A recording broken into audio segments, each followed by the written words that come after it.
Hello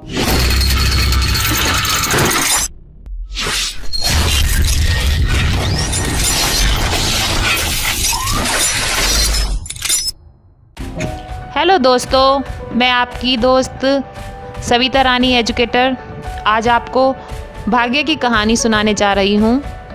ध्यान से सुने, इसमें आपको बहुत ही मज़ा आएगा। बीकानेर के पास एक गांव था जिसमें दो मित्र रहा करते थे। वे दोनों बीकानेर नरेश के यहाँ काम करते थे। जो बीकानेर का राजा था उनके यहाँ पे वो दोनों काम करते थे। उनमें से एक ब्राह्मण था जो कि राजा के दरबार में पूजा पाठ किया करता था। राजा को उसकी आवश्यकता कभी कभी उत्सव पर, त्योहार पर या श्राद्ध हो या किसी का जन्म मरण होता था तब होती थी। तभी तो हम ब्राह्मण को याद करते हैं। दूसरा मित्र था नाई। नाई की आवश्यकता राजमहल में प्रतिदिन ही पड़ती रहती थी, क्योंकि राजमहल में किसी न किसी के बाल प्रतिदिन ही कटते रहते थे। इसके बाद भी राज्य की ओर से दोनों समान उनको आय दी जाती थी, दोनों को समान ही वेतन दिया जाता था और वो राजा के दरबार में बराबर का ही सम्मान पाते थे। राजा के अधिक करीब होने के कारण नाई राजा का कुछ मुँह लगा भी अधिक था, क्योंकि वो रोज आता था और राजा से रोज मिलना होता था। तीसरे दिन तो उसे लगता था कि मेरी राजा से जान पहचान ज़्यादा है। एक दिन ब्राह्मण और नाई में बहस हो गई। ब्राह्मण कह रहा था कि मनुष्य अपने भाग्य का खाता है। वैसे तो हम राजा के यहाँ काम करते हैं, किंतु देने वाला हमारा भाग्य ही है। और दूसरी तरफ नाई कह रहा था कि भाग्य भाग्य कुछ नहीं होता। अगर राजा हमें काम से निकाल दे तो हम दर दर की ठोकरें खाते फिरेंगे। उनकी बहस धीरे धीरे बढ़ती चली गई और दोनों एक दूसरे की बात मानने को राजी नहीं हुए और उनकी बहस ने एक झगड़े का रूप ले लिया। उधर राजा के जो पहरेदार थे उधर से जा रहे थे। जब उन्होंने दोनों का झगड़ा देखा तो वे दोनों को पकड़कर राजा के पास ले गए। राजा उन दोनों की मित्रता को जानता था। उनकी बीच झगड़े की बात सुनकर उसे बड़ा आश्चर्य हुआ कि दोनों दोस्त आज भाग्य की बात पे लड़ रहे हैं। उसने दोनों से इसका कारण पूछा तो तब पहले ब्राह्मण बोला, महाराज, मेरा कहना है कि हमें देने वाला हमारा भाग्य है, इसमें राजा कुछ नहीं कर सकता। राजा को यद्यपि यह बात अच्छी नहीं लगी, किंतु वह बोला कुछ नहीं। उसे नाई की बात अच्छी लगी थी। उसने नाई से पूछा कि तुम्हारा क्या विचार है। नाई थोड़ा अकड़कर बोला, महाराज, इस ब्राह्मण की बात सरासर गलत है।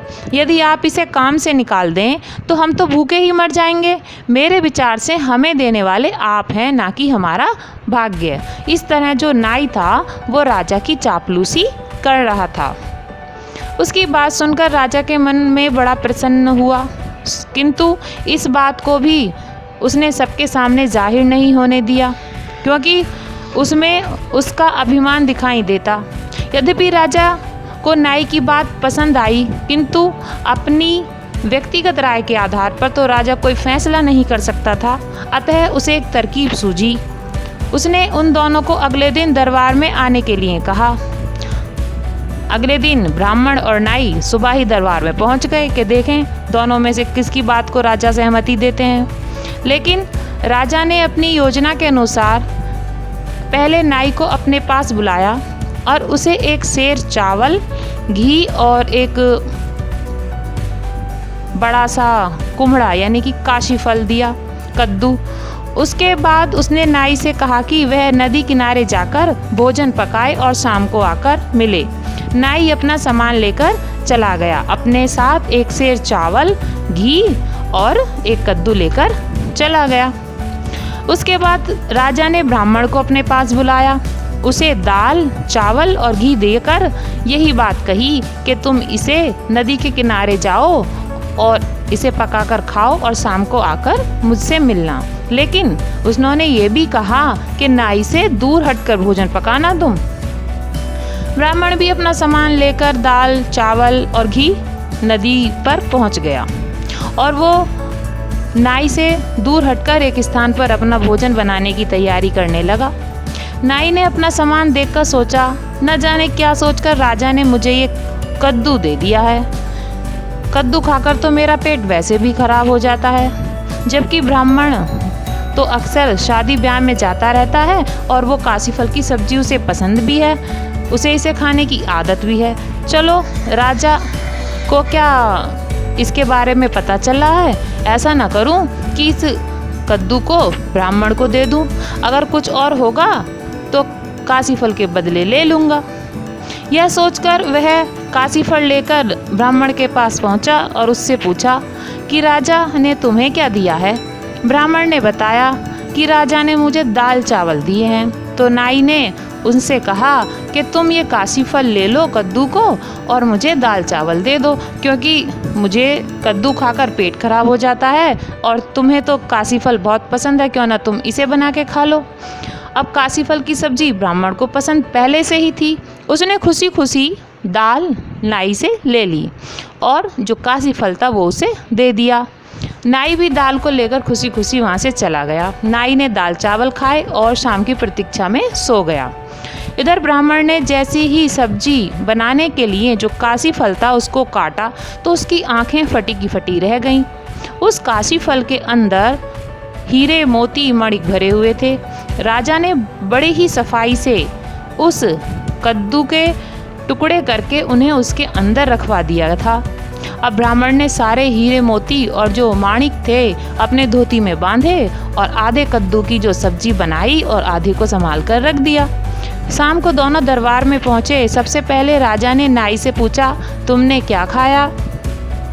नाई प्रसन्न था लेकिन घबरा भी गया।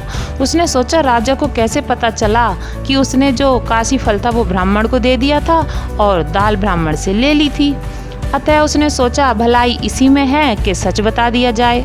उसने विनती की, महाराज मुझे काशी फल खाकर पेट खराब हो जाता है, मेरा पेट में दर्द हो जाता है, इसलिए मैंने काशी फल को ब्राह्मण की दाल से बदल लिया था। अब राजा ने बहुत ही आश्चर्य से ब्राह्मण की तरफ देखा। ब्राह्मण ने सारे हीरे मोती जो उस काशी फल में से निकले थे महाराज के आगे रख दिए। इस तरह राजा अपनी हार मानता हुआ बोला, तुम ठीक कहते हो ब्राह्मण देवता, भाग्य के आगे किसी का बस नहीं चलता। यह हीरे मोती तुम्हारे भाग्य में थे, अतः मैंने जब ये हीरे मोती इस नाई को दिए, लेकिन क्योंकि ये तुम्हारे भाग्य में थे तो ये तुम्हारे पास ही चले गए। इस तरह तुम्हारी ये बात कि सब कुछ देने वाला भाग्य ही है, ना कि राजा, तुम ही जीते।